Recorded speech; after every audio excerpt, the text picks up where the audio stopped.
Shalom, selamat pagi. Semangat ya. Jadi kita harus tetap semangat walaupun kita sudah sekian lama di rumah, belajar dari rumah dan melakukan aktivitas di rumah. Tetapi biarlah kita semua tidak bosan, tidak jenuh, tetap ada semangat, tetap ada gairah untuk kita belajar bersama. Ya, kita hari ini kita akan belajar dari pembelajaran 5 kelas 4 ya, dari buku Pendidikan Agama Kristen dan Budi Pekerti dari Kementerian Pendidikan dan Kebudayaan Republik Indonesia. Nah, saya Pak Dwi Indarto akan mengajar dan kita akan memasuki pelajaran dengan baik, dengan tetap kita menjaga protokol kesehatan, dengan tetap kalau keluar atau kemana-mana memakai masker, membawa hand sanitizer, ataupun juga tetap cuci tangan sebelum makan atau setelah kita keluar. Kita harus bersihkan badan, ganti pakaian supaya kita tetap berada di dalam kondisi yang sehat, tidak terserang oleh virus COVID-19. Nah, kita akan belajar tentang tema Allah sumber kekuatanku ya. Nanti kita akan membaca Alkitabnya dipersiapkan, Alkitabnya nanti dibaca, jangan ditutup setelah dibaca, lalu kita akan terus belajar melalui materi yang ada. Sebelum jauh kita akan berdoa, Bapak yang akan pimpin supaya kita dapat mengikuti pembelajaran ini dengan baik. Mari kita bersatu di dalam doa. Bapa di dalam surga, terima kasih pada hari ini kembali kami akan belajar tentang pelajaran bahwa Engkau adalah Allah yang menjadi sumber kekuatan bagi kehidupan kami manusia yang terbatas, yang lemah ini. Tuhan, tolong kami semua supaya kami dapat menerima materi pembelajaran ini dengan baik, baik hamba-Mu yang mengajar maupun setiap murid-murid yang ada di rumah memperhatikan, biarlah kami dapat ditolong melalui pertolongan Allah Roh Kudus, memberi hikmat kepada kami sehingga kami dapat mengerti pembelajaran hari ini dan melakukan pembelajaran ini di dalam kehidupan kami untuk mengandalkan Tuhan saja di dalam hidup ini. Terima kasih Tuhan, ampuni setiap dosa kesalahan kami, dan kami berdoa biarlah Tuhan Engkau terus memelihara dan memimpin hidup kami. Kami serahkan jam pengajaran ke depan ke dalam tangan-Mu, di dalam nama Yesus Kristus Tuhan Penebus Juru Selamat yang hidup kami berdoa dan bersyukur. Amin. Saya akan membacakan tujuan daripada pembelajaran hari ini. Tujuan pembelajaran hari ini yaitu mengungkapkan rasa syukur kepada Tuhan karena Tuhan menolong mereka, ya, untuk mewujudkan cita-cita mereka. Lalu yang kedua, tujuannya yaitu menceritakan cita-cita di masa depan. Tujuan yang ketiga, menjelaskan cara meraih cita-cita di masa depan. Dan yang terakhir, keempat, itu membuat clipping. Tahu ya clipping ya? Clipping itu adalah kayak kita menggunting, menempel ya, cari artikel, terus kita buat. Nanti itu ada temanya yaitu tentang keterbatasan manusia atau kolase ya. Kolase itu adalah bagaimana kita membuat guntingan, kumpulan-kumpulan yang akan ditempel di sebuah gambar, boleh kain, boleh segala sesuatu, pokoknya ada gambarnya dan kita bisa tempel membentuk suatu gambar ya di situ, kolase. Jadi nanti temanya tentang keterbatasan manusia ini. Nah, itu empat tujuan yang akan kita lakukan bersama. Mari kita akan membaca firman Tuhan yang bahan Alkitabnya diambil yaitu dari Mika. Di dalam Perjanjian Lama ya, kitab Perjanjian Lama, Mika pasal pertama ayat yang pertama, lalu dipersiapkan juga Mika pasal yang ke-7 ayat 7 sampai 20.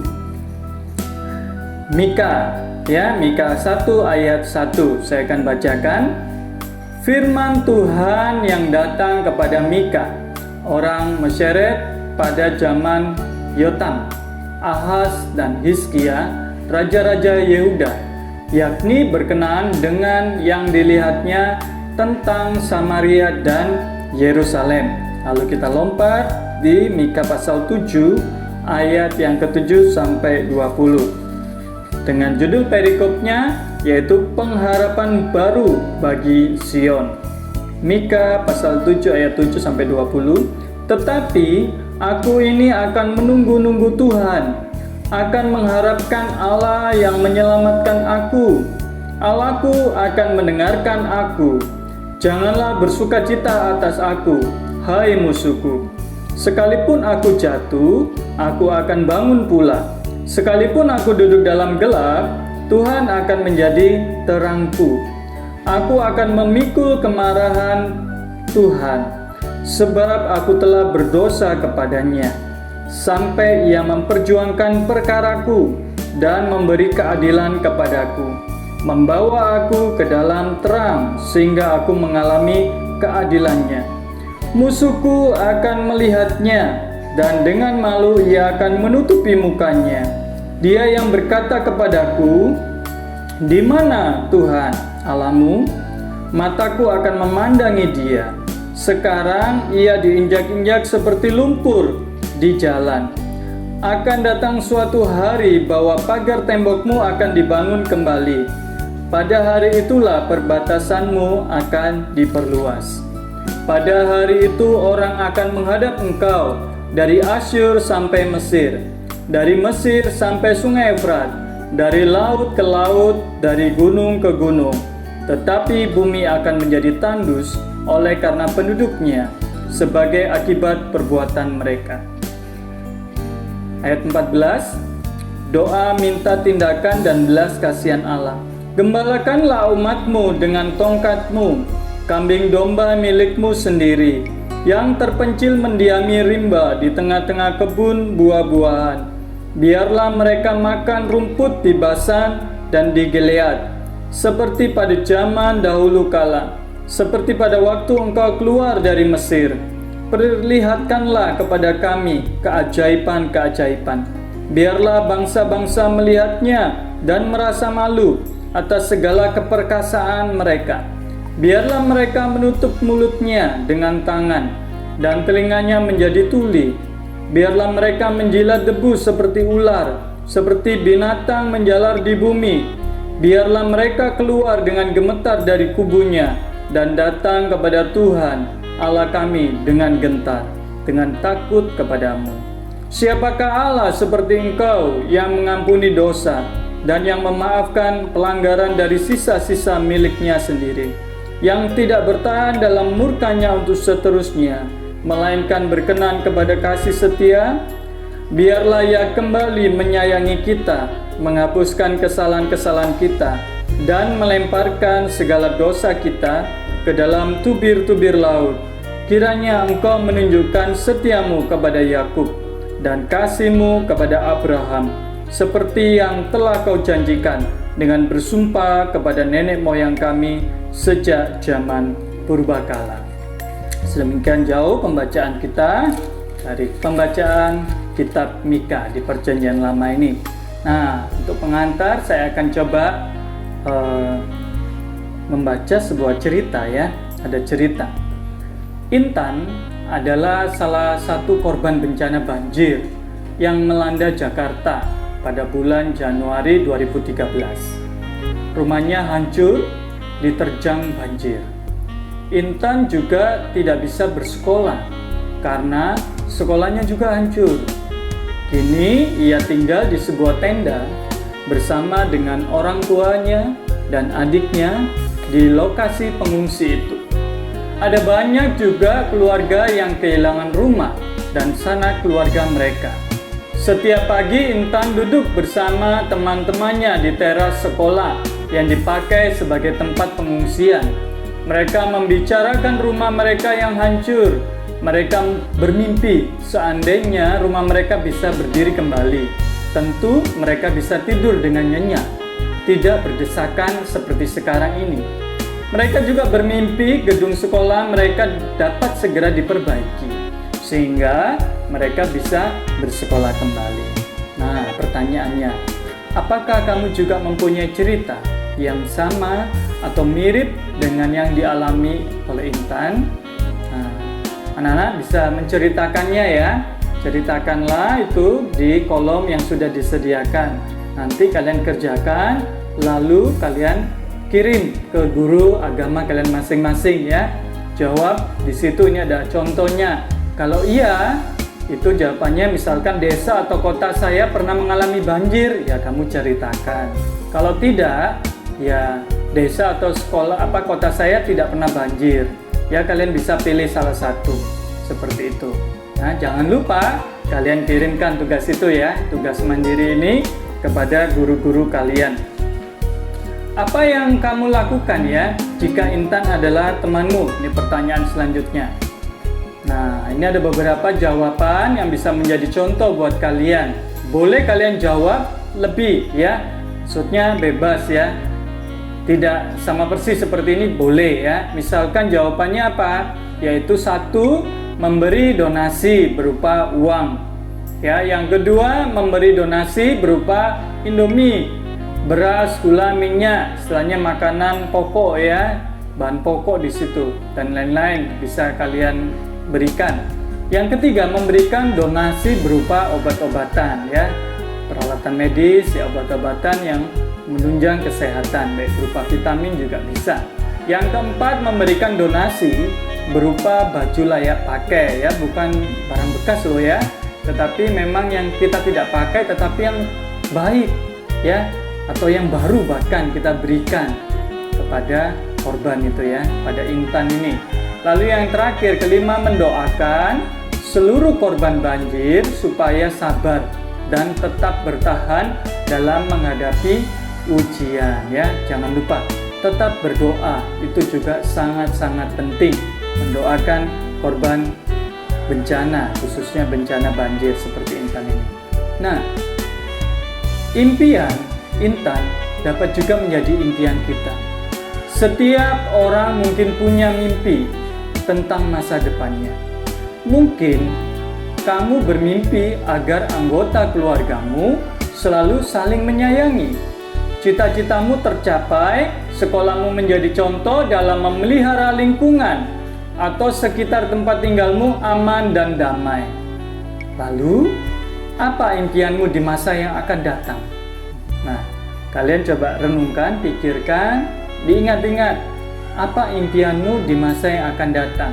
Kalian tulis ya, jawabanmu di dalam kolom yang ada di lampiran ini atau di bukumu. Kalian bisa lihat tentang impian dan harapanmu. Misalkan yang pertama, yaitu kolomnya disediakan tentang keluarga. Nah, lalu uraiannya apa? Uraian tentang impian dan harapanmu. Misalkan seluruh anggota keluarga tetap rukun, ya, damai, ya itu bisa. Lalu apa? Selalu mendukung cita-cita saya, anggota keluarga itu. Yang ketiga, bisa berdoa bersama saat akan tidur atau bangun tidur, ya, mengadakan saat teduh bersama atau mesbah keluarga. Yang keempat itu ibadah di gereja bersama. Jadi ada ibadah di rumah, ada juga ibadah di gereja bersama-sama. Nah, kalau masa pandemi ini kalian di rumah saja ya. Mungkin ada gereja yang sudah mulai offline ya, mereka sudah boleh beribadah di tempat tetapi tetap menjaga protokol kesehatan itu ya. Kalau sekarang masa-masa pandemi kalian belajar di rumah, beribadah di rumah, melakukan aktivitas dengan keluargamu.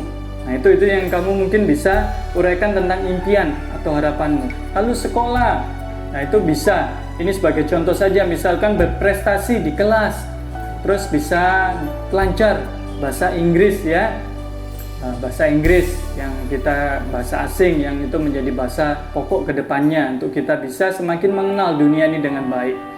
Lalu apa? Yang ketiga, bisa naik kelas ya, naik ke kelas 5 ya dengan hasil yang baik. Nah, itu ya dari hasilmu ini, misalkan kamu sudah baik di kelas 4, kamu naik kelas 5 bisa menyelesaikan dengan baik, lalu naik lagi ya ke SMP yang kamu favoritkan, istilahnya tempat sekolah yang baik. Misalkan seperti itu, atau misalkan sekarang impianmu, aku mau kembali ya sekolah ya, itu juga menjadi impian karena sudah terlalu lama belajar di rumah.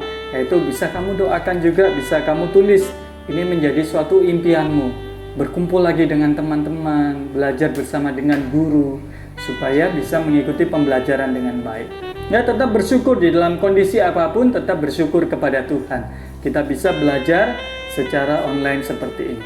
Lalu yang ketiga, gereja kolomnya itu apa? Ibadah di gereja bersama. Nah, itu juga menjadi suatu impian. Masa-masa sekarang juga sama. Banyak orang itu sudah rindu untuk berkumpul bersama-sama. Nah, itu lakukan. Kamu punya suatu impian. Terus lancar membaca dan membuka Alkitab. Ayo, siapa di sini masih kesulitan menghafal kitab-kitab di dalam Perjanjian Lama? Coba ya. Perjanjian Baru. Ya, jumlah Alkitab ada berapa kitabnya? Kitab-kitab di situ kalian bisa latih dengan lagu, misalkan ya Matius, Markus, Lukas, Yohanes dan selanjutnya itu ya. Itu contoh saja lagunya yang ada. Lalu apa? Mempersembahkan pujian bersama keluarga. Nah, kalian bisa kayak masa-masa sekarang ini kalian bisa rekam ya. Ada HP-nya kan semakin canggih. Rekam ya, nyanyi bareng-bareng, latihan, kalian rekam, kalian upload di channel YouTube masing-masing, di-sharingkan. Nah, itu bisa, kalian persembahkan pujian itu, tampilkan ke gereja, ini persembahan dari keluarga ini. Nah, itu juga, misalkan itu menjadi suatu impianmu. Nah, ini yang keempat, membersihkan halaman gereja, misalkan kerja bakti ya, ada masa-masanya, ada waktu-waktunya. Oh, gereja sudah lama ya, walaupun mungkin ada posternya, ada yang tukang kebun atau pembersih gereja, kita sebagai anak-anak jemaat itu juga punya suatu kerinduan gereja itu juga bersih, gereja itu juga enak, nyaman, sehingga nanti masa-masa sudah kembali beribadah di gereja kita bisa sangat-sangat bersyukur, menikmati akan tempat yang Tuhan sediakan. Nah, sekarang kita coba mendalami Alkitab kita, baik di dalam Mika, pasal yang pertama sama Mika yang ke-7 ini ya. Mika, singkatan dari Mikaya, yang berarti siapakah seperti Yahweh. Berasal dari Moreshet, sebuah desa kecil di kaki perbukitan Yehuda. Mika adalah nabi yang dekat dengan rakyat yang menderita. Mika menentang ketidakadilan, korupsi, dan penindasan yang terjadi di Yehuda dan Yerusalem. Para pemimpin memperkaya diri sendiri, sedangkan rakyat biasa dan orang miskin menjadi korban dari keserakahan mereka. Mika mengeluh kepada mereka yang berkuasa karena mengabaikan orang yang miskin dan tersisih. Mika melihat pengadilan dan penghukuman akan menimpa bangsa dan para pemimpinnya. Para penguasa memanfaatkan wibawa dan kekuasaan mereka untuk merampok dan memojokkan orang-orang miskin. Situasi ini akan menimbulkan murka Allah, dan Allah akan menghukum mereka yang melakukan semuanya itu ya. Berulang kali Allah telah menunjukkan kasih-Nya kepada mereka. Sejak mereka dibimbing keluar dari tanah perbudakan, tetapi apa balasannya? Bangsa ini datang dengan membawa kurban persembahan, tetapi hati mereka dipenuhi kejahatan dan tipu daya, sehingga tidak ada lagi keadilan dan kebaikan. Oleh sebab itu, Mika mengingatkan bangsa Israel bahwa penghakiman akan tiba dan mereka yang bertobat akan diampuni. Allah menghukum orang-orang yang berdosa, tetapi juga kasih-Nya Ia tunjukkan bagi orang-orang yang percaya kepadanya dan mau bertobat dari kesalahan mereka. Allah berjanji untuk menerima kembali mereka yang mau bertobat. Lalu pasal 7 itu merupakan sebuah nyanyian sekaligus doa yang di dalamnya tercantum harapan kepada Allah yang mau menerima kembali orang-orang yang bertobat kepadanya. Pada pasal ini khususnya ayat 7-10, Mika memperlihatkan imannya kepada Allah yang sungguh besar, baik secara pribadi maupun dengan mengatasnamakan bangsa Israel. Misalnya, 1 ya, Mika menunggu Allah karena Allah mendengar dan menyelamatkannya ketika dia meminta pertolongan. Yang kedua, Allah akan membawa umatnya melewati masa-masa yang berat. Yang ketiga, Israel harus bersabar dalam penghukuman karena Allah akan membawa mereka melewati masa-masa yang gelap. Yang keempat, musuh-musuh mereka akan dihukum.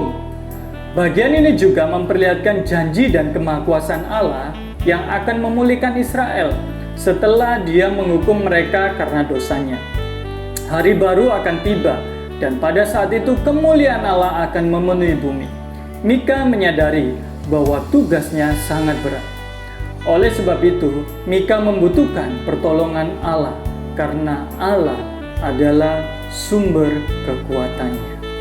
Kisah Mika mengingatkan bahwa kita adalah manusia yang lemah dan berdosa dan penuh dengan keterbatasan. Kita seringkali lupa akan kasih-Nya dan apa yang harus kita lakukan sebagai umat yang dikasihi-Nya. Kita seringkali jatuh ke dalam dosa. Misalnya, kita tahu bahwa menyontek itu salah, tetapi kita masih juga melakukannya. Kita tahu bahwa iri dan dengki itu mendukakan Allah, tetapi kita tetap melanggar perintah itu. Kita banyak melakukan pelanggaran, namun Dia yang begitu mengasihi kita akan mengampuni kesalahan jika kita datang kepadanya dan memohon pengampunannya. Nah, kita adalah manusia yang penuh dengan keterbatasan. Seringkali kita tidak mampu menahan diri dari godaan menyontek, berbohong, mengambil milik orang lain, dan sebagainya. Akibatnya, kita jatuh ke dalam dosa karena melawan perintah Allah. Namun, kita bersyukur karena Allah mengasihi kita dan bersedia mengampuni setiap dosa dan kesalahan kita. Nah, di sini nanti kita akan belajar ya tentang menulis sebuah doa ya, pengakuan dosa. Nah, anak-anak yang di rumah, kalau kita berdosa itu jangan didiamkan. Dosa ketika semakin lama, semakin kita simpan, tidak diakui di hadapan Tuhan, itu akan merusak diri kita. Kita adalah orang yang berdosa, oleh karena itu kita mengaku. Setiap hari pasti kita ada melakukan sesuatu yang salah. Ya, mungkin menyakiti hati orang tua kita, ya mungkin di dalam pikiran kita ada yang tidak berkenan di hadapan Tuhan, mementingkan diri kita sendiri, tidak mau mendoakan orang lain, tidak mau berbagi. Nah, oleh karena itu kita harus tahu tentang diri kita, keterbatasan kita, dan kita coba membuat sebuah doa pengakuan dosa ya. Ada kolomnya, kalian bisa buat. Ini salah satu contoh. Misalkan gini doanya, Tuhan Yesus, saat ini saya mengaku salah karena saya telah misalkan berkata kasar kepada mama, ya, berbohong kepada papa, mencuri pensil teman, bertengkar dengan teman, ya di media sosial ya, banyak kita hari ini walaupun tidak sama teman kita masih bisa bertengkar ya. Terus apa? Melawan nasihat guru, ya tidak mengikuti anjuran guru di dalam tugas atau belajar, ya tidak mengerjakan apa? Tugas-tugas yang diberikan oleh guru di sekolah. Terus apa? Menyembunyikan mainan teman yang dulu mungkin ya tidak mengembalikannya, kita pinjam dan kita tidak kembalikan. Mencoret tembok di sekolah waktu kalian sekolah. Terus membuang sampah sembarangan, mencontek saat ulangan, mencuri misalkan ya, mencuri uang mama. Terus misalkan sudah mulai ke itu ya, mandiri ya, mandi ataupun kencing gitu ya, atau buang air besar, ya minta maaf di situ, terus tidak disiram waktu di sekolah. Terus suka berkata kotor, ya suka rame, ya mengganggu teman saat pembelajaran, ya itu banyak ya. Nah kalian tulis di situ semua, kalian akui dosa-dosa itu dan tulis, mulai saat ini saya berubah menjadi baik dan saya akan taat firman Tuhan, ya. Dalam nama Tuhan Yesus, amin. Itu contoh sebuah doa ya, pengakuan dosa. Nah, dari situ kalian akan lega, plong, karena kalian sudah mengaku kepada Tuhan. Dan boleh kalau kalian mau cerita ke papa mamamu, ke temanmu, kalian mengaku, oh saya sudah pernah marah, saya sudah salah, saya mohon ampun. Itu wah lebih lagi, kalian bisa mendapatkan pengampunan, damai sejahtera ada di dalam hatimu. Nah selanjutnya ya, kita ini ada masuk di dalam mengakui keterbatasan manusia yang akan dibuat dengan sebuah tugas ya, yaitu tugasnya buat kolase atau clipping tadi, itu menyusun potongan-potongan gambar atau tulisan sesuai tema, yaitu temanya yang diminta tentang keterbatasan manusia. Itu kalian bisa dari koran ya, ada koran di rumah, ada langganan koran, disatukan, potong-potong ya, terus ditempelkan itu clipping, itu boleh. di atas selembar karton. Nah, pilihlah gambar-gambar yang menurutmu melukiskan keterbatasan manusia, sehingga kamu membutuhkan Allah sebagai sumber kekuatanmu. Misalkan di sini ada kolase kupu-kupu. Nah, ini diambil dari internet ya. Terus di situ ada butiran-butiran ya. Ini tuh kayak kacang hijau kayaknya ya. Jadi ada biji-bijian, itu kolase bisa ditempel-tempel situ membentuk kupu-kupu. Wah, ini apa maknanya? Ini hanya sebuah contoh ya. Kupu-kupu itu kan dari apa dulunya? Dari ulat ya. Akhirnya ada perubahan. Ada perubahan, dia proses metamorfosis dan dia menjadi indah. Ya, dari ulat yang merusak, tetapi terus akhirnya dia menjadi sesuatu yang indah, sesuatu yang sangat baik. Ya, itu kupu-kupu.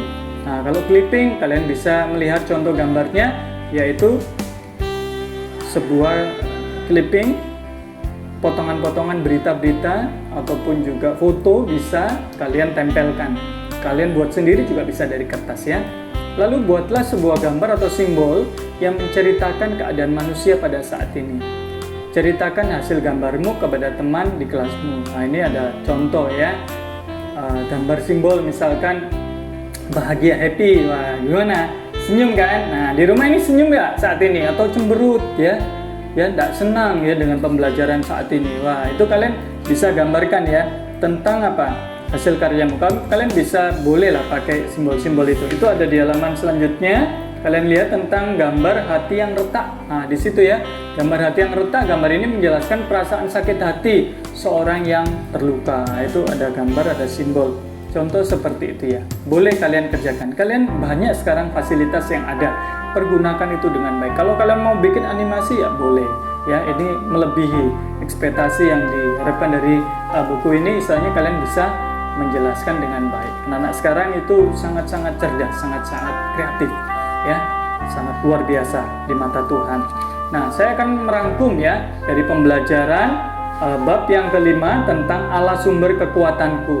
Rangkumannya adalah Allah sangat mengasihi manusia. Itu diingat. Namun manusia seringkali hidup menurut kehendaknya sendiri. Manusia melakukan perbuatannya yang tidak disukai oleh Allah. Manusia menyakiti hati sesamanya. Situasi ini membuat Mika perlu mengingatkan bangsa Israel agar segera bertobat karena penghakiman Allah akan segera dinyatakan. Ya, sebagai manusia, kita pun seringkali melakukan hal-hal yang tidak berkenan kepada Allah, padahal Dia begitu mengasihi kita. Keterbatasan kita membuat kita sering kali jatuh dalam dosa. Oleh sebab itu, kita membutuhkan bimbingan dari Allah supaya kita mampu melakukan setiap perintahnya. Ya, mari kita berdoa. Ya Tuhan, kami saat ini bersyukur atas kasih sayang Allah dalam hidup kami. Ampunilah kami jika dalam hidup kami seringkali menyakiti hati Allah dan melawan orang tua, menyakiti teman, mengeluarkan kata-kata kotor, berbohong, menyontek, malas belajar, dan malas beribadah. Bimbinglah kami agar kami mampu menjadi anak-anak yang taat kepada Allah. Dalam nama Tuhan Yesus Kristus, kami berdoa. Amin. Oke, kita sudah selesai di dalam pembelajaran kali ini. Tetap semangat anak-anak di rumah, tetap sehat, tetap sukacita, dan tetap mengandalkan Tuhan di dalam kehidupan kita hari lepas hari. Tuhan Yesus memberkati.